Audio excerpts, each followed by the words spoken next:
దత్తభక్తులందరికీ కూడా నమస్కారం అండి. ఇది సీతారాం బాగ్‌లో ఉన్న దత్తాత్రేయ స్వామి మందిరం అండి. ఇక్కడ మీరు చూస్తున్న మెట్లు సుమారుగా 200 ఉంటాయి. ఈ దేవాలయం యొక్క చరిత్ర ఇప్పటిది కాదు, 500 ఏళ్ల నాటిది. అయితే ఇక్కడ స్వామివారు స్వయంభూగా వెలిసారు. మీకు చాలా నిదర్శనాలు కూడా కనిపిస్తూ ఉంటాయి. కోరింది కోరినట్టుగా జరుగుతూ ఉంటుంది.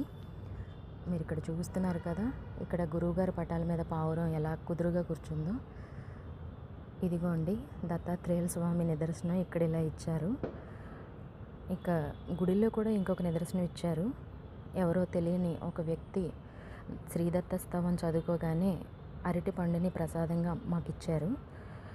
గుళ్ళో పూజారి గారు కూడా చక్కటి ప్రసాదం, పువ్వులు అన్నీ కూడా పంచిపెట్టారు. ఇది ఆ పక్కనే ఉన్న శ్రీ మల్లేశ్వర స్వామి గుడి అండి.